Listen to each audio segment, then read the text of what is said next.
Shalom. Selamat pagi dan salam sejahtera bagi kita semua. Atas nama Majelis GKJW Jemaat Malang, kami mengucapkan selamat datang dan selamat beribadah bagi Bapak Ibu Saudara, terutama Bapak Ibu yang baru pertama kali beribadah di GKJW Jemaat Malang. Ibadah hari ini, Minggu 24 September 2023 akan dilayani oleh Bapak Pendeta Legal Hendriawan SAG. Ada beberapa tambahan pengumuman. Bapak Ibu bisa melihat di Warta Jemaat halaman 3 ada ralat untuk ibadah Patuen di kelompok 4 yang tertulis di Warta di ruang Markus. Ibadah Patuen kelompok 4 nanti akan diterima di rumah Bapak Herman Hudaya, Jalan Simpang Raya Candi 5D-C. Pelayan adalah Bapak Penatua Puji Santoso. Kemudian ibadah perjamuan kudus di halaman 4, Bapak Ibu bisa memperhatikan. Perjamuan kudus Ekumene dilaksanakan pada Minggu 1 Oktober 2023. Dilaksanakan di pukul 7 dan pukul 17 waktu Indonesia Barat. Cawisan bagi warga jemaat dilaksanakan di dalam ibadah Patuen tanggal 26, 27, dan 29 September 2023 di kelompok masing-masing. Bagi Bapak Ibu yang tidak bisa hadir, masih ada kesempatan persiapan terakhir bagi warga jemaat dan anggota majelis yang dilaksanakan di hari Sabtu 30 September 2023 pukul 17.30 di gereja dengan pelayan Bapak Pendeta Legal Hendriawan SAG. Kemudian ada informasi terkait dengan sidang ke-60 2023 Majelis Daerah Malang 1 dilaksanakan tanggal 22 sampai 24 September 2023 di GKJW Jemaat Bulu Lawang. Menginformasikan juga dari SD Kristen YBPK Ngaglik Malang, mengundang Bapak Ibu yang memiliki anak-anak di bawah usia 3 tahun dan di bawah usia 5 tahun, yang punya batita dan balita, usia prasekolah minggu, silahkan bersama dengan orang tua dalam program KTC, Kids Treasure Conference yang akan dilaksanakan pada hari Rabu 27 September 2023 pukul 8, tempatnya di SD Kristen YBPK Ngaglik, Jalan S. Supriyadi 18, ini di Majelis Agung.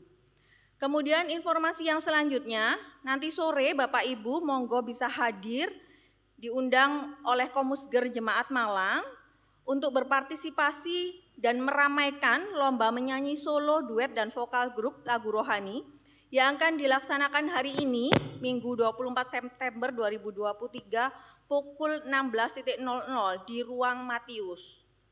Itu saja informasi yang bisa kami sampaikan, dan juga untuk menjaga kekhidmatan di dalam beribadah, kami harap Bapak Ibu memode silent HP-nya masing-masing. Kita akan mengawali ibadah hari ini. Umat yang dikasihi Tuhan, ibadah kita saat ini merupakan ibadah penutupan bulan Kitab Suci yang akan kita lakukan dengan menggunakan tata ibadah minggu kontekstual. Umat yang dikasihi Tuhan, selama bulan September ini, kita telah melaksanakan bulan Kitab Suci. Melalui bulan Kitab Suci ini, kita diajak untuk selalu bertekun membaca firman Tuhan, merenungkan dan melakukan kebenaran firman-Nya dalam laku hidup kita sehari-hari. Sungguh, firman Tuhan di dalam Kitab Suci adalah pedoman hidup kita dan pelita bagi perjalanan hidup kita. Bapak Ibu, kami undang untuk bangkit berdiri. Kita akan menyanyikan Kidung Jemaat 51 bait yang pertama dan kedua, Kitab Suci Hartaku.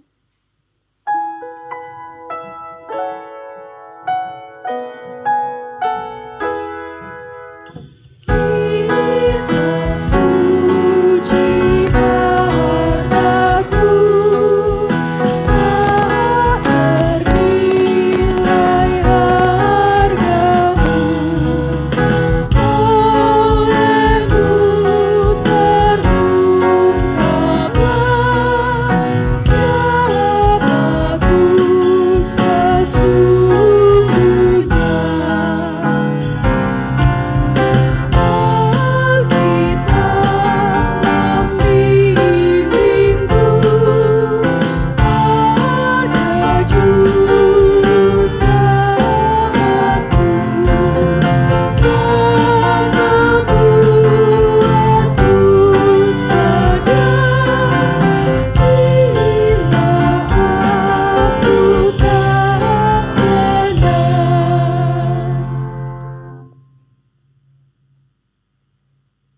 Umat yang dikasihi Tuhan, mari kita kuduskan ibadah kita saat ini. Kita datang kepada Tuhan dalam pengakuan sebagaimana yang diungkapkan Sang Pemazmur yang demikian. Betapa kucinta Taurat-Mu, aku merenungkannya sepanjang hari.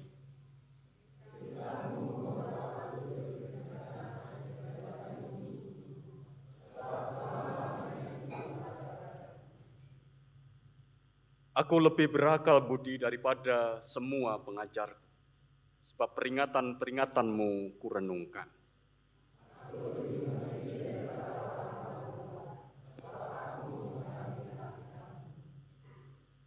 Terhadap segala jalan kejahatan aku menahan kakiku, supaya aku berpegang pada firman-Mu.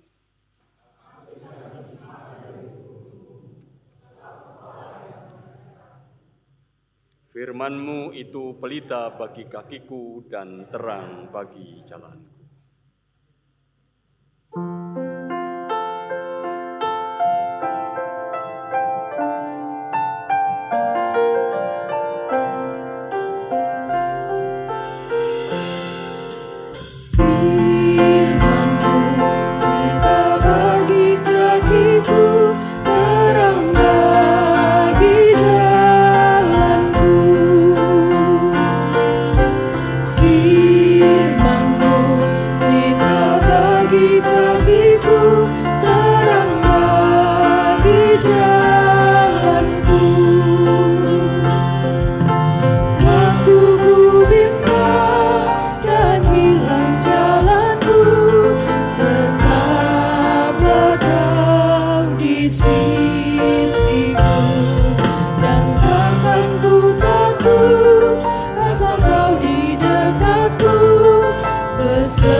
Umat Tuhan yang terkasih, menutup rangkaian bulan Kitab Suci saat ini, ada firman Tuhan yang diberitakan bagi kita, sebagaimana tertulis dalam Injil Yohanes pasal 1 ayat 1 dan ayat yang ke-14.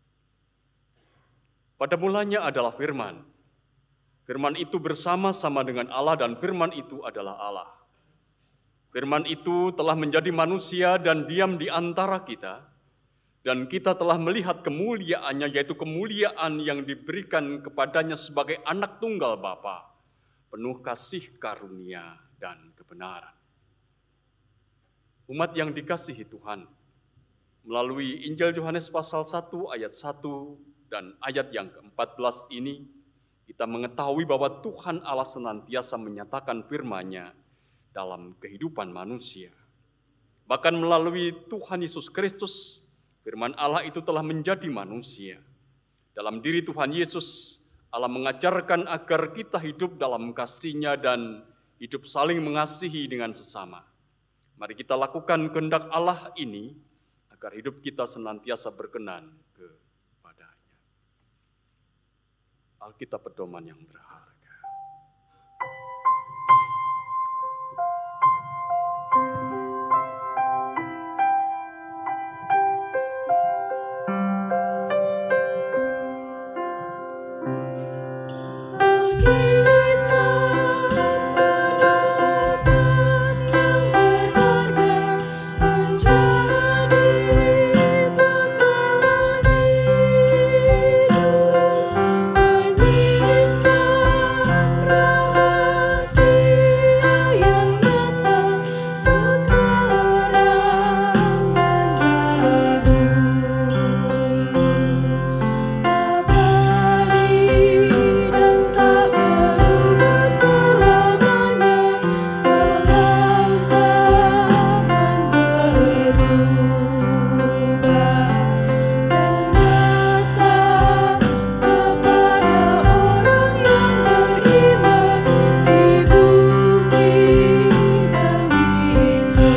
diundang untuk bangkit berdiri.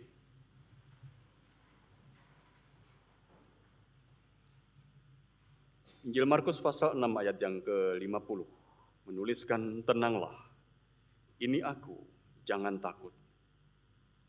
Umat Tuhan, Tuhan hadir di tengah-tengah kehidupan kita.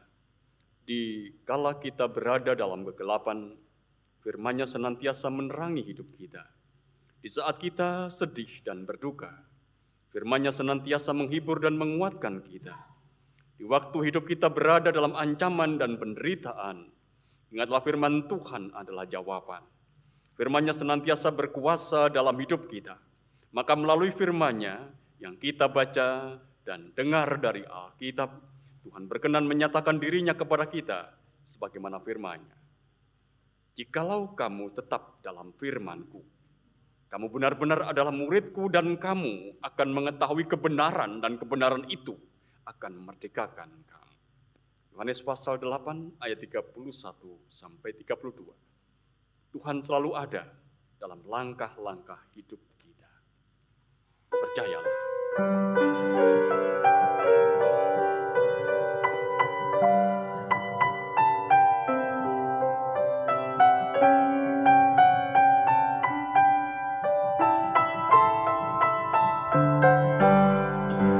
Firman-Mu bukan selalu saat duka, saat senang, jalan hidup yang akan datang, tangan Tuhan yang memegang. Pencobaan menghimpit aku dan menjadi keluhanku. Firman-Mu ku pegang selalu, sayapku angkat berteduh. Firman-Mu Tuhan ku pegang selalu, hilangkan keraguanku.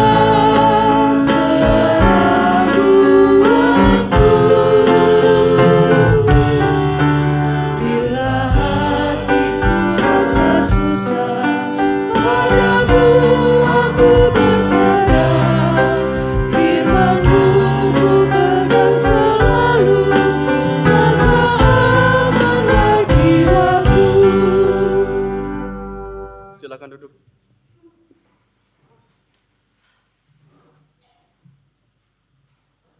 Jemaat yang dikasihi Tuhan, kita akan membaca Alkitab yang menjadi renungan kita pagi hari ini.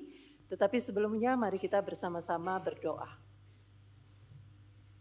Tuhan Allah Bapa kami yang bertata di dalam kerajaan surga yang mulia, Allah yang maha baik, kami mengucap syukur untuk segala kebaikan-Mu Tuhan, kalau pada saat ini kami bisa bersekutu memuji dan memuliakan Tuhan, semua hanya karena kasih dan anugerah Tuhan atas kami.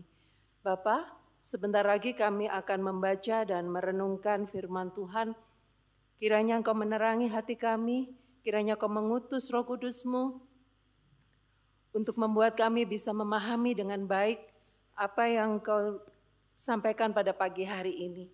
Terima kasih ya Bapa, kami mengucap syukur di dalam nama Tuhan kami Yesus Kristus kami berdoa. Haleluya, amin. Kita akan memujikan pujian dari PKJ 15. Kusiapkan hatiku Tuhan.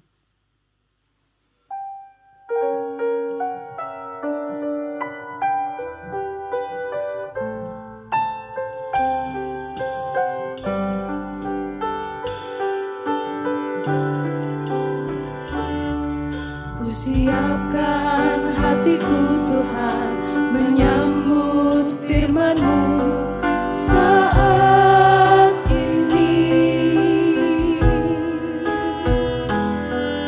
Aku sujud menyembah Engkau dalam hadirat-Mu saat ini.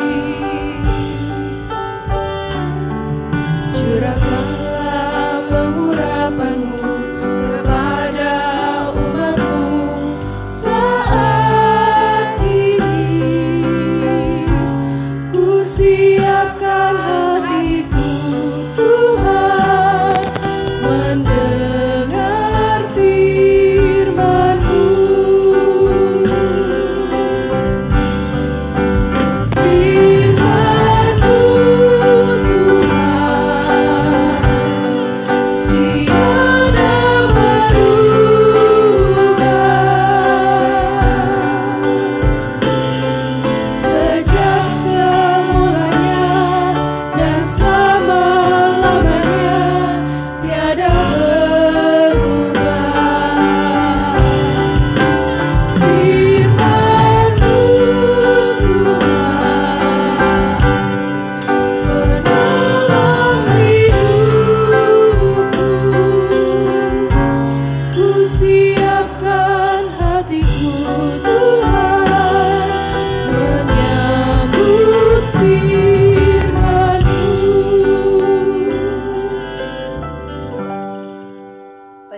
kita yang pertama dari Yunus 3 ayat yang ke-10 sampai dengan Yunus 4 ayat yang ke-11. Bacaan kita yang pertama diambil dari Yunus 3 ayat yang ke-10 sampai dengan 4 ayat yang ke-11. Demikian firman Tuhan. Ketika Allah melihat perbuatan mereka itu, yakni bagaimana mereka berbalik dari tingkah lakunya yang jahat, maka menyesallah Allah karena malapetaka yang telah dirancangkannya terhadap mereka, dan ia pun tidak jadi melakukannya. Tetapi hal itu sangat mengesalkan hati Yunus, lalu marahlah ia dan berdoalah ia kepada Tuhan, katanya, "Ya Tuhan, bukankah telah kukatakan itu ketika aku masih di negeriku? Itulah sebabnya maka aku dahulu melarikan diri ke Tarsis, sebab aku tahu bahwa Engkaulah Allah yang pengasih dan penyayang, yang panjang sabar dan berlimpah kasih setia, serta yang menyesal karena malapetaka yang hendak didatangkannya. Jadi sekarang ya Tuhan, cabutlah kiranya nyawaku, karena lebih baik aku mati daripada hidup." Tetapi firman Tuhan, "Layakkah engkau marah?" Yunus telah keluar meninggalkan kota itu dan tinggal di sebelah timurnya. Ia mendirikan di situ sebuah pondok dan ia duduk di bawah naungannya menantikan apa yang akan terjadi atas kota itu. Lalu atas penentuan Tuhan Allah, tumbuhlah sebatang pohon jarak melampaui kepala Yunus untuk menaunginya, agar ia terhibur daripada kekesalan hatinya. Yunus sangat bersuka cita karena pohon jarak itu. Tetapi keesokan harinya, ketika fajar menyingsing, atas penentuan Allah datanglah seekor ulat yang menggerek pohon jarak itu sehingga layu. Segera sesudah matahari terbit, maka atas penentuan Allah bertiuplah angin timur yang panas terik, sehingga sinar matahari menyakiti kepala Yunus, lalu rebahlah ia lesu dan berharap supaya mati. Katanya, "Baiklah aku mati daripada hidup."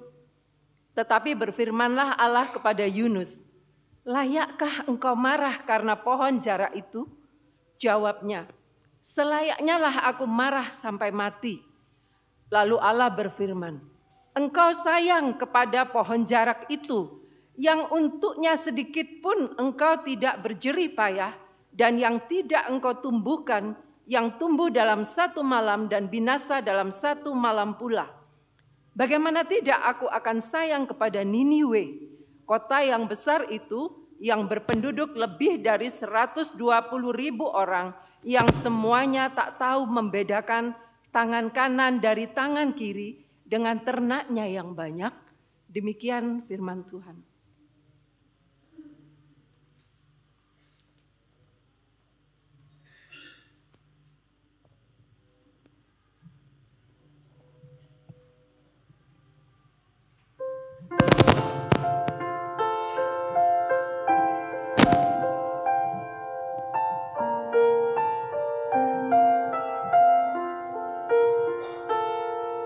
Aku hendak mengagungkan Engkau, ya Allahku, ya Raja,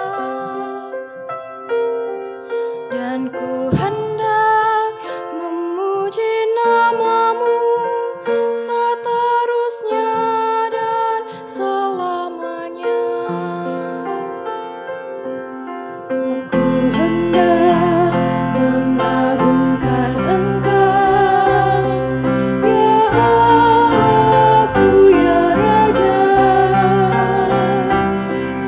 dan ku hendak memuji nama-Mu seterusnya dan selamanya. Tiap hari ku hendak memuji Engkau, memuliakan nama-Mu untuk selamanya. Besarlah Tuhan dan sangat terpuji, dan kebesarannya tidak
Bacaan kedua diambil dari Filipi 1 ayat 21 sampai 30. Filipi 1 ayat 21 sampai 30. Karena bagiku hidup adalah Kristus dan mati adalah keuntungan. Tetapi jika aku harus hidup di dunia ini, itu berarti bagiku bekerja memberi buah. Jadi, mana yang harus kupilih? Aku tidak tahu. Aku didesak dari dua pihak. Aku ingin pergi dan diam bersama-sama dengan Kristus. Itu memang jauh lebih baik. Tetapi lebih perlu untuk tinggal di dunia ini karena kamu. Dan dalam keyakinan ini taulah aku akan tinggal dan akan bersama-sama lagi dengan kamu sekalian, supaya kamu makin maju dan bersukacita dalam iman. Sehingga kemegahanmu dalam Kristus Yesus makin bertambah karena aku, apabila aku kembali kepada kamu. Hanya, hendaklah hidupmu berpadanan dengan Injil Kristus, supaya apabila aku datang, aku melihat, dan apabila aku tidak datang, aku mendengar, bahwa kamu teguh berdiri dalam satu roh dan sehati sejiwa, berjuang untuk iman yang timbul dari berita Injil, dengan tiada digentarkan sedikit pun oleh lawanmu. Bagi mereka, semuanya itu adalah tanda kebinasaan, tetapi bagi kamu tanda keselamatan, dan itu datangnya dari Allah. Sebab kepada kamu dikaruniakan bukan saja untuk percaya kepada Kristus, melainkan juga untuk menderita untuk Dia dalam pergumulan yang sama seperti yang dahulu kamu lihat padaku dan yang sekarang kamu dengar tentang aku. Demikian firman Tuhan. Inilah permulaan Injil Yesus Kristus.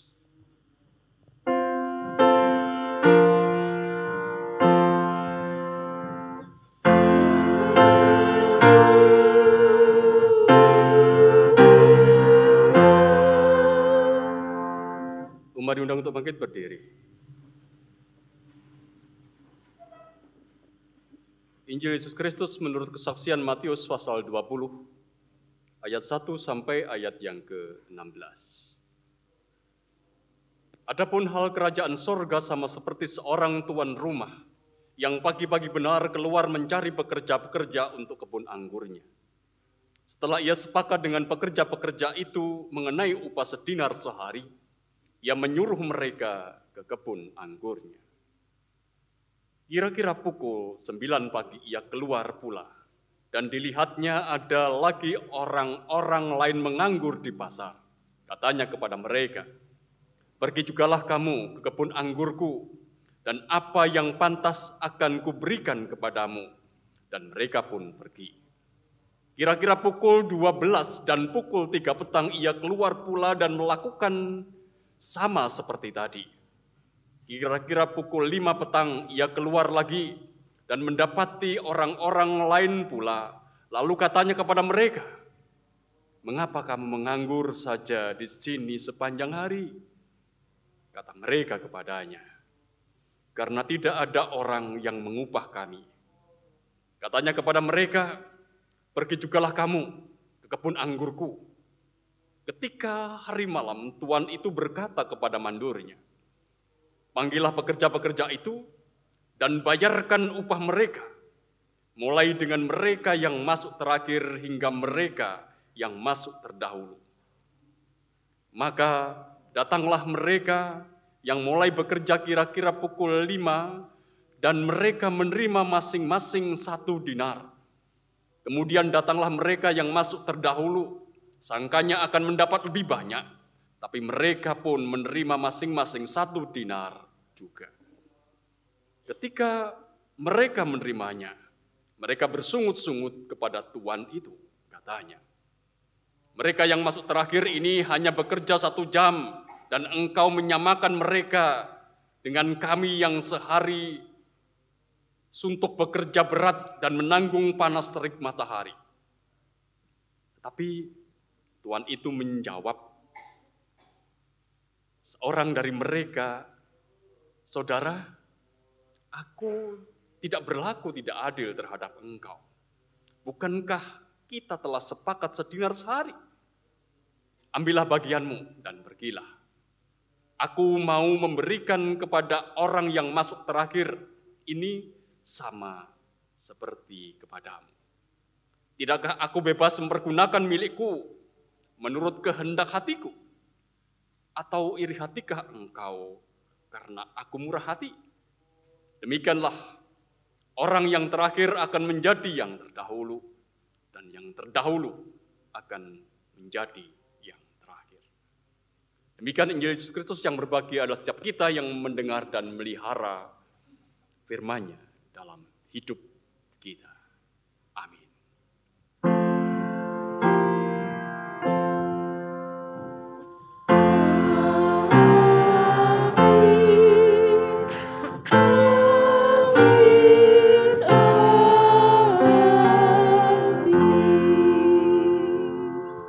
Silakan duduk.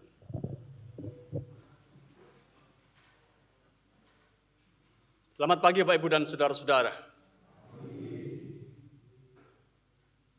Hari ini kita di penghujung bulan Kitab Suci dan sepanjang bulan September ini kita mencoba untuk memasuki dan menghayati akan bulan Kitab Suci yang kita pahami bahwa Kitab Suci itu sendiri adalah bagian terpenting di dalam kehidupan kita yang menolong kita untuk menjalani kehidupan kita. Bapak, Ibu, dan saudara-saudara yang dikasihi dan yang mengasihi Tuhan. Disadari atau tidak, hidup kita itu dikelilingi oleh batas-batas. Hidup kita ada dalam batasan-batasan. Ada batasan wilayah, ada batasan kekuasaan, ada batas wewenang, ada batas waktu, ada batas usia, ada batas kekuatan, ada batas kesabaran, bahkan ada batas toleransi dan seterusnya. Batasan-batasan itu sesungguhnya memberitahukan tentang keberadaan kita dalam hubungannya dengan pihak lain. Mana yang menjadi bagian kita, mana yang menjadi bagian orang lain. Mana yang menjadi hakku, mana yang menjadi hak orang lain. Mana yang menjadi porsi kita, mana yang menjadi porsi orang lain. Mana yang menjadi wewenang kita, tapi mana yang menjadi wewenang Tuhan. Ketika manusia diciptakan oleh Allah dan ditempatkan oleh Allah di Taman Eden, Allah memberikan kebebasan kepada manusia dengan berkata, semua pohon dalam taman ini boleh kau makan buahnya dengan bebas. Tapi serentak dengan itu, saudara-saudara, Allah memberikan batasan. Tetapi buah pengetahuan tentang yang baik dan yang jahat, janganlah kau makan buahnya. Itu adalah batasan yang ditetapkan oleh Allah. Dan selama manusia hidup dalam batasan-batasan itu, saudara-saudara, kita bisa melihat hidupnya terpelihara. Mereka ada dalam kebahagiaan, mereka ada dalam kesejahteraan. Relasinya dengan orang lain, relasinya dengan alam, relasinya dengan Allah itu terjaga. Selama mereka hidup dalam batasan-batasan itu. Tetapi ketika batasan-batasan itu diterobos, batasan-batasan itu ditabrak, dilanggar, maka kacaulah kehidupan itu. Ketika manusia memetik dan memakan buah pengetahuan akan yang baik dan jahat, manusia telah menabrak batas-batas yang ditetapkan oleh Allah. Dan disitulah sebenarnya mulailah terjadilah kekacauan atas kehidupan manusia itu sendiri. Demikian pula saudara-saudara kalau kita mengingat cerita tentang Menara Babel. Pada satu manusia sudah berkembang sedemikian besar, sedemikian banyak. Mereka hidup dalam satu kesatuan yang utuh, mereka hidup dalam kesejahteraan. Tetapi kedamaian mereka, kesejahteraan mereka terkoyak.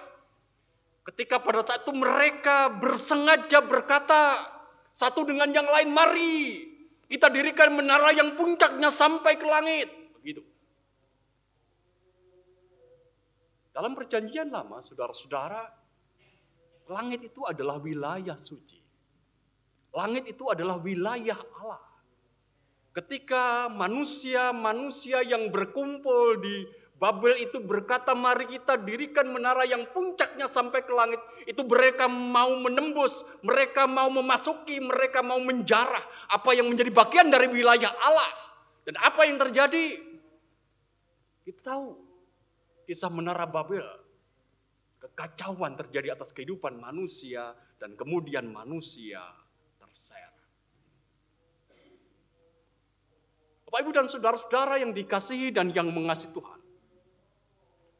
Sebenarnya dalam hubungan kita, manusia dengan Allah, itu selalu saja ada batas-batas yang jelas, batas-batas yang tegas. Batas yang memisahkan mana wilayah kita sebagai manusia dan mana yang menjadi wilayah Allah. Namun kerap kali, saudara-saudara, manusia atau kita itu menempatkan diri di perbatasan itu. Bahkan tak jarang pula kita kemudian menerobos itu. Menerobos batas-batas yang sesungguhnya itu ditetapkan oleh Allah, dan itu adalah batas-batas yang jelas dan tegas. Mari perhatikan saudara-saudara, apa yang menjadi bacaan kita yang pertama dalam kitab Yunus pasal 3 ayat yang ke-10 sampai pasal 4 ayat yang ke-11. Bacaan kita yang pertama, di sana ada dialog yang intens antara Allah di satu pihak dan Yunus di pihak yang lain. Kita boleh menyebutnya ini ada dialog tentang hidup dan mati. Di sana dikatakan kepada kita berulang kali bahwa Yunus itu berbicara tentang kematian. Perhatikan di dalam ayat yang ketiga dikatakan, lebih baik aku mati daripada hidup. Kemudian dalam ayat 6 dan yang ke-7 dari pasal yang keempat, ada pohon jara yang hidup dan dalam semalam dan mati pula dalam semalam itu. Yunus pasal 4 ayat yang ke-8, lebih baik aku mati daripada hidup. Ayat yang ke-9, selayaknya aku marah sampai mati. Bahkan kalau kita periksa lebih detail saudara-saudara, di dalam ayat yang ke-5, dari pasal yang ke-4 kitab Yunus ini, sebenarnya Yunus sendiri sedang menunggu kematian, menunggu kehancuran atas yang terjadi dalam kehidupan Niniwe. Ia menunggu kebinasaan Niniwe. Ia menunggu kematian Niniwe. Ia menunggu penghukuman Tuhan terjadi atas Niniwe. Jadi berulang kali dalam kitab Yunus ini dikatakan kepada kita bahwa Yunus berbicara tentang kematian. Sampai mati, lebih baik mati, minta mati, berharap mati. Tampaknya bagi Yunus, saudara-saudara, kematian itu adalah perkara yang mudah. Seolah-olah dirinya itu punya hak. Seolah-olah dirinya itu punya andil, punya peran terhadap urusan kematian dan kehidupan. Itulah yang terjadi atas Yunus, yang dinarasikan dalam bacaan kita yang pertama. Dengan kata lain, saudara-saudara, kita bisa mengatakan bahwa sesungguhnya Yunus pada saat itu telah memasuki wilayah yang seharusnya itu tak tersentuh oleh campur tangan manusia. Yunus telah menerobos satu wilayah yang seharusnya tidak boleh terobos oleh manusia, dan itu adalah wilayah penentuan hidup dan mati. Karena apa? Karena ini adalah wilayah Allah. Ini adalah wilayah Tuhan. Yunus lupa bahwa pada hakikatnya Allah itu adalah pencipta kehidupan. Pohon jara itu hidup dan mati dalam semalam. Itu atas penentuan Tuhan. Demikian pula manusia hidup dan mati. Itu juga atas penentuan Allah. Itu adalah wilayah Allah. Itu adalah wilayah Tuhan. Dan kita tahu persis saudara-saudara bahwa Allah itu menyayangi kehidupan. Hati Allah itu terpaut kepada kehidupan. Tidak begitu gampang membinasakan manusia atau membinasakan kehidupan. Sekalipun manusia itu berbuat dosa, berbuat jahat sedemikian rupa. Kalau ia mau bertobat, Tuhan berikan kesempatan kembali untuk hidup. Artinya Tuhan merawat dan mencintai kehidupan itu sendiri. Sebagaimana dinyatakan kepada kita bahwa Niniwe pun pada akhirnya ketika dia bertobat, Tuhan memberikan kehidupan kepada mereka. Bapak, Ibu, dan saudara-saudara yang dikasihi dan yang mengasihi Tuhan. Kisah Yunus. Ini adalah sebuah kisah yang menarik untuk kita perhatikan bersama. Karena sesungguhnya cerita Yunus ini juga adalah cerita kita. Ini adalah cerita saya dan cerita saudara-saudara. Kisah yang mengingatkan kepada kita semua betapa sering kita ini menempatkan diri di perbatasan. Malah kita sering menyeberang, memasuki, menjarah wilayah suci. Wilayah Tuhan. Wilayah penentuan hidup dan mati. Penentuan berkat dan kutuk. Penentuan keselamatan dan kecelakaan. Itulah yang sering terjadi di dalam kehidupan kita. Karena sungguhnya Allah lah saudara-saudara yang menentukan kehidupan dan kematian. Namun manusia suka menerobosnya, manusia suka menjarah dan memasukinya, ikut campur dalam persoalan hidup dan mati. Seperti saudara-saudara kalau kita perhatikan, apa yang menjadi bagian bacaan kita yang ketiga dari Injil Matius pasal 20, ayat 1 sampai ayat yang ke-16. Tentang satu perumpamaan yang disampaikan kepada kita, perumpamaan tentang orang-orang upahan di kebun anggur. Diceritakan kepada kita saudara-saudara bahwa ada pekerja yang terdahulu. Jadi pekerja yang pertama kalau kita boleh mengatakan. Pekerja yang terdahulu itu mendapatkan 1 dinar dari tuan yang memberi kerja. Lalu kemudian dia bersungut-sungut kepada tuan mereka seolah tuan mereka itu tidak adil. Karena yang bekerja sedari awal dan yang bekerja sudah menjelang sore, menjelang malam, mereka mendapatkan upah yang sama dari tuan itu. Dan kemudian dia bersungut-sungut dan dalam kutip begitu protes kepada sang tuan. Engkau memberikan yang sama dengan yang baru bekerja dan yang sudah dari pagi bekerja. Saudara-saudara, sungut-sungut pekerja ini atau pekerja yang terdahulu ini kepada tuan mereka itu menunjukkan dengan jelas bahwa ia mau ikut campur urusan tuan mereka. Padahal memberikan upah itu adalah urusan pemberi kerja. Itu adalah wilayah pemberi kerja. Itu adalah wewenang tuan pemberi kerja. Tapi toh sang pekerja yang pertama, yang terdahulu itu mau memasukinya, mau menerobosnya, mau campur tangan. Oleh karena itu saudara-saudara, sang tuan pada saat itu menegurnya. Tidakkah aku bebas mempergunakan milikku menurut kehendak hatiku? Atau iri hatikah engkau karena aku murah hati? Bapak, Ibu, dan saudara-saudara yang dikasihi dan yang mengasihi Tuhan, tokoh Yunus pun juga pekerja terdahulu yang protes kepada tuannya. Sesungguhnya telah memainkan peran yang berbahaya bagi kehidupan. Karena ia berperan menempatkan diri seperti Tuhan. Menjarah memasuki wilayah Tuhan. Merasa berhak, merasa punya andil untuk menentukan hidup dan mati, berkat dan kutuk, keselamatan dan kecelakaan atas manusia yang lain.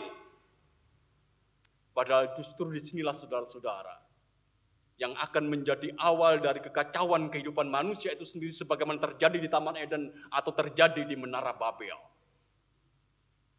Tapi sejujurnya Bapak Ibu dan saudara-saudara, justru inilah yang sering dipraktekkan atau kita praktekkan pada zaman ini atau pada saat ini dalam hidup kita. Mari sejenak kita memperhatikan dan merenungkan. Berapa banyak manusia yang tega membunuh manusia yang lain atas nama keyakinannya. Berapa banyak orang yang menghabisi nyawa orang lain atas nama dendam dan kebencian. Berapa banyak nyawa bayi kecil yang mati karena peristiwa aborsi. Berapa sering saudara-saudara kita merancangkan kecelakaan bagi orang lain atas nama ketidaksukaan, kebencian, ataupun yang lain. Dan masih banyak lagi saudara-saudara hal yang sama. Yang sesungguhnya hal itu ingin menunjukkan kepada kita bahwa kita ini sering menerobos wilayah-wilayah yang sebenarnya bukan wilayah kita. Tapi itu adalah wilayah Tuhan. Oleh karena itu mari kita mengingat kembali apa yang menjadi bacaan kita pada pagi hari ini. Mari kita menghayati bahwa Tuhan itu menyayangi kehidupan lebih daripada siapapun. Seperti Tuhan yang mengajarkan kepada Yunus untuk menyayangi kehidupan, Tuhan mengajarkan kepada kita untuk membela kehidupan. Yunus tidak boleh menanti-nantikan, mengharap-harapkan kecelakaan terjadi atas kehidupan Niniwe atau penghancuran atas Niniwe. Demikian pula dengan kehidupan kita saudara-saudara. Kita tidak boleh mengharap-harapkan, mencita-citakan atau mendoakan orang lain ada dalam kecelakaan, ada dalam keterpurukan, karena itu sesungguhnya yang menentukan adalah Tuhan Sang Pemberi hidup itu sendiri. Penentuan dan keputusan hidup dan mati, sekali lagi saudara-saudara, itu adalah wewenang Allah.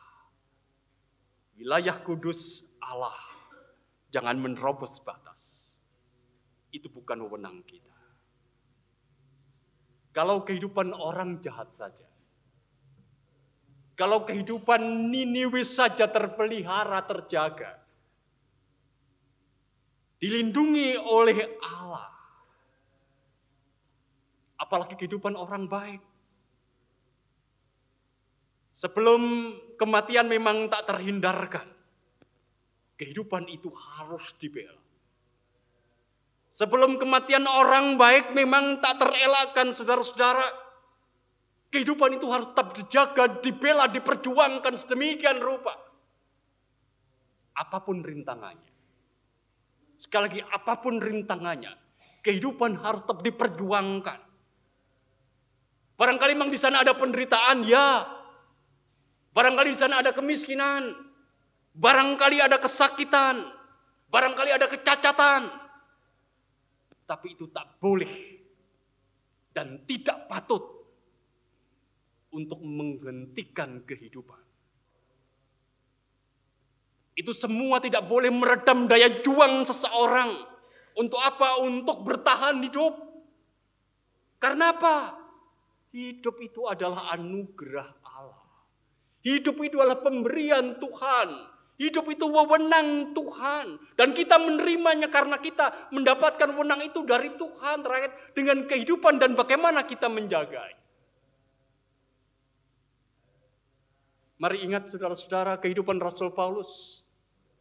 Dalam bacaan kita yang kedua, bahwa Rasul Paulus begitu menghayati akan hidupnya sebagai anugerah Tuhan, dan dia menjaga, memelihara, memegang erat kehidupan itu sendiri. Sekalipun dia ada dalam penderitaan, kesesakan, ada dalam penjara, ia ada dalam kehidupan yang tidak mengenakan, tetapi ia tetap ada dalam semangat untuk apa? Untuk merawat hidupnya.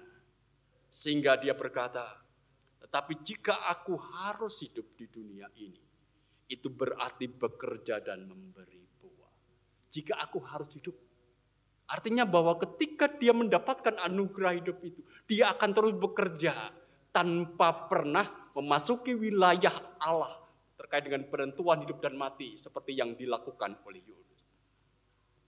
Oleh karena itu, saudara, tugas kita di dalam kehidupan kita, selagi Tuhan itu memberikan kehidupan, memberikan hidup kepada kita, mari menjaganya, mari memeliharanya, mari merawatnya. Jangan biarkan apapun kesakan, penderitaan, persoalan itu membawa kita pada keputusasaan. Jangan biarkan itu menghentikan langkah kita untuk melihara kehidupan. Selebihnya, saudara-saudara, biarkanlah itu menjadi wewenang Allah, menjadi wilayah Allah. Tugas yang terpenting dalam kehidupan kita adalah merawat kehidupan kita sedemikian rupa supaya hidup ini tidak menjadi sia-sia. Kiranya ini menjadi pesan untuk kita, pesan Alkitab di dalam bulan kitab suci pada pagi hari ini.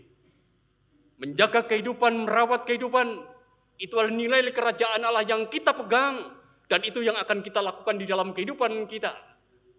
Dan kita ada dalam batas-batas menjaga hidup, bukan menyeberang seperti apa yang dimaui oleh Yunus. Amin. Saat teduh untuk kita.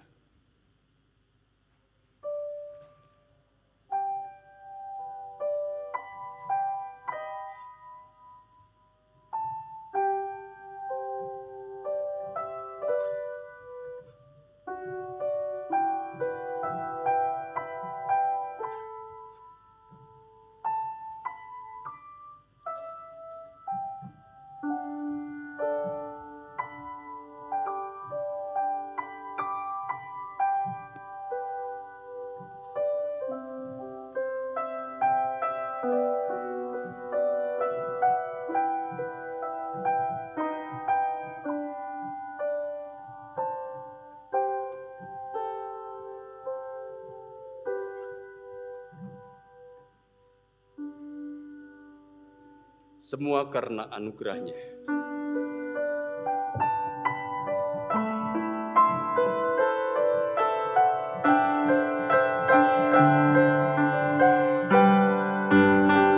Bukan karena kebaikanku, bukan karena kasih lidahku, bukan karena kekayaan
Bapak, Ibu, Saudara, kami persilahkan untuk bangkit berdiri.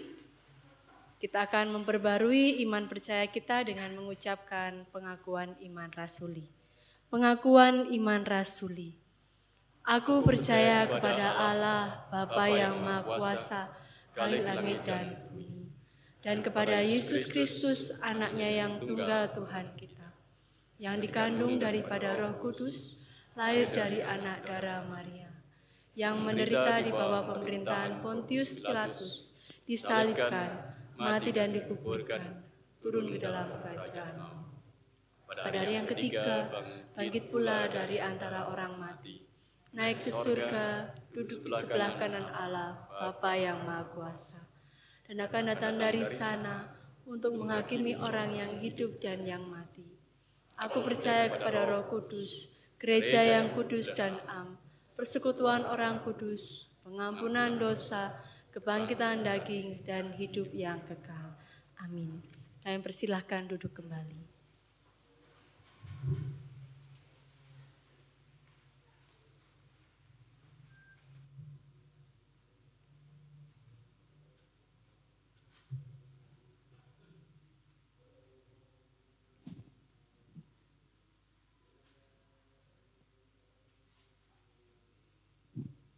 Bapak, Ibu, dan saudara-saudara yang dikasihi dan yang mengasihi Tuhan, menutup bulan kitab suci saat ini, mari kita dengar satu nats firman Tuhan dalam Ulangan pasal 30 ayat yang ke-14. Tetapi firman ini sangat dekat kepadamu, yakni di dalam mulutmu dan di dalam hatimu untuk dilakukan. Umat yang dikasihi Tuhan, firman Tuhan dalam Ulangan pasal 30 ayat yang ke-14 telah kita dengar bersama. Mari kita menyadari bahwa firman Tuhan itu dekat dengan kita. Firman-Nya ada dalam mulut kita, mulut yang mengucapkan perkataan yang baik dan membangun, mulut yang digunakan untuk mendoakan dan menguatkan orang yang lemah, dan mulut yang berkati orang lain. Firman-Nya ada dalam hati kita untuk dilakukan. Maka jadikan firman Tuhan itu sebagai pedoman hidup kita, yang terus mendasari kehidupan kita. Demikian kita tutup bulan kitab suci tahun 2023 ini dalam terang kasih Bapa, Tuhan Yesus, dan Roh Kudus. Tuhan Allah akan mampukan kita melakukan firman-Nya dan kehendak-Nya dalam hidup kita. Sebagai simbol atas penutupan bulan kitab suci, maka kitab suci ini akan ditutup dan kita menghayatinya. Biarkan firman kitab suci ini hidup di dalam hati dan hidup kita.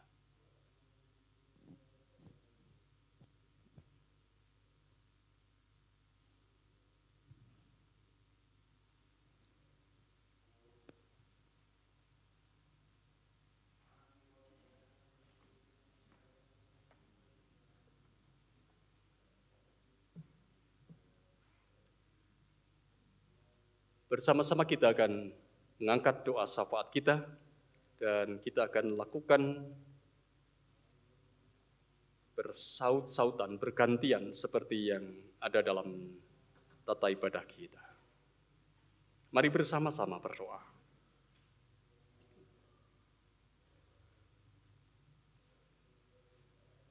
Berdoa untuk bangsa, negara, dan pemerintah Indonesia, agar senantiasa dipimpin dan dituntun oleh Tuhan, serta diberikan kekuatan, hikmat, dan kebijaksanaan dalam menjalankan tugasnya.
Ya Tuhan, inilah doa dan permohonan kami, yang semuanya kami naikkan di dalam nama Tuhan kami Yesus Kristus, yang telah mengajarkan kepada kami berdoa.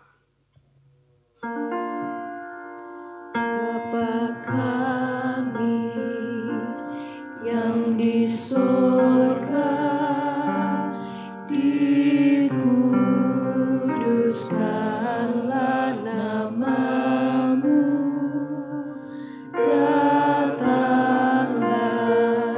kerajaan-Mu, jadilah kehendak-Mu di bumi seperti di surga. Berikanlah kami pada hari ini makanan kami yang secukupnya, dan ampunilah kami akan kesalahan kami, seperti kami juga mengampuni orang yang bersalah kepada kami, dan janganlah membawa kami ke dalam pencobaan, tetapi lepaskanlah kami daripada yang jahat, karena Engkau-lah yang mempunyai kerajaan dan kuasa dan kemuliaan sampai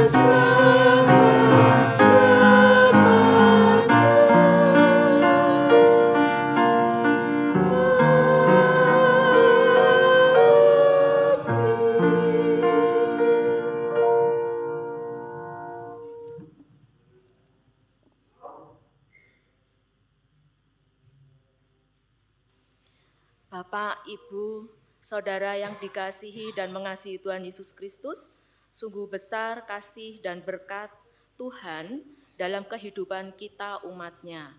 Begitu juga penyertaan Tuhan yang tidak pernah berhenti. Marilah kita senantiasa mengucap syukur dan saat kita wujudkan dalam bentuk persembahan. Sebagai dasar di dalam kita mempersembahkan, firman Tuhan diambil dari Yeremia 33 ayat 11b. Yang demikian firman-Nya, bersyukurlah kepada Tuhan semesta alam, sebab Tuhan itu baik, bahwasanya untuk selama-lamanya kasih setianya. Sambil mempersembahkan korban syukur di rumah Tuhan, mari saudara-saudara yang terkasih, kita mempersembahkan persembahan yang sudah kita siapkan sambil memuji dari PKJ 146, Medley KJ 292. Bawa persembahanmu dan tabuh gendang.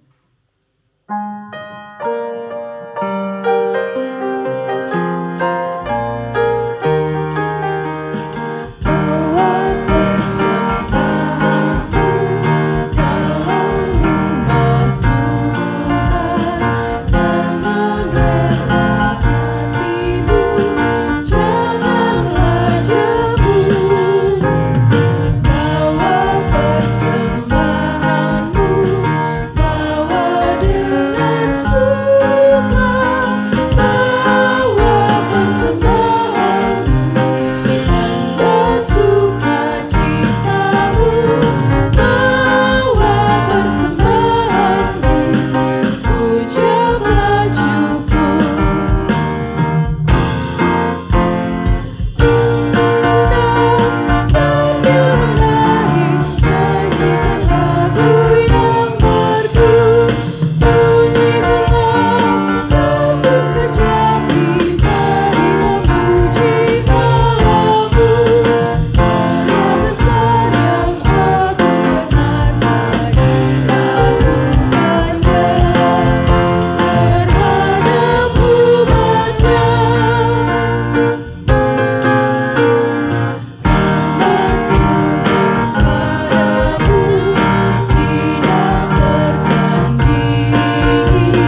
Kami mohon umat untuk berdiri. Mari kita berdoa. Tuhan, Allah Bapa kami yang Maha Kasih, kami bersyukur atas kasih dan penyertaan-Mu yang tidak pernah berhenti dalam kehidupan kami.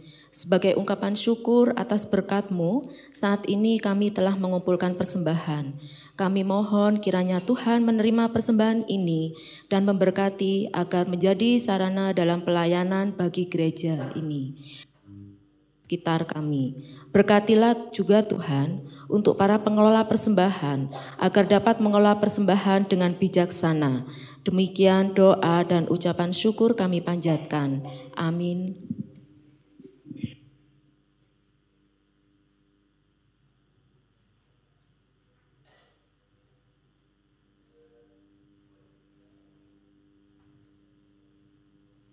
Saudara-saudara, marilah kita ungkapkan komitmen kita untuk terus setia melakukan kebenaran firman Tuhan dalam kehidupan kita. Sebagai umat Tuhan, kami berkomitmen untuk setia melakukan firman dan kehendak Tuhan dalam hidup kami sehari-hari.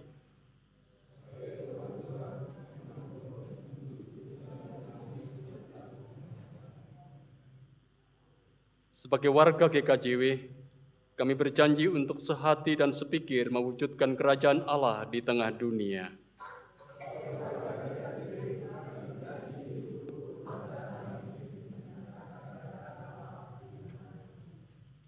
Tuhan, kuatkan dan mampukan kami mewujudkan komitmen dan janji kami dalam hidup kami sehari-hari.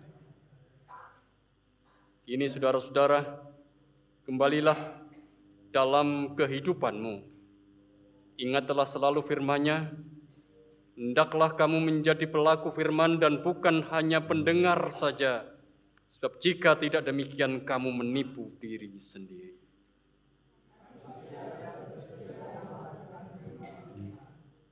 Immanuel, Allah beserta kita.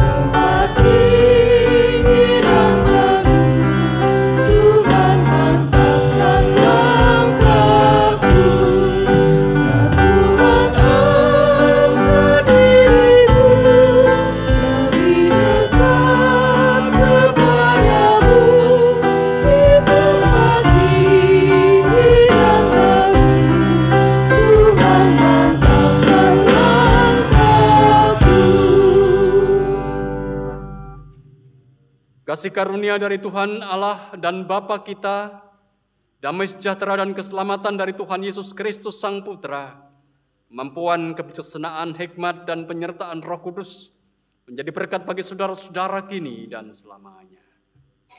Amin.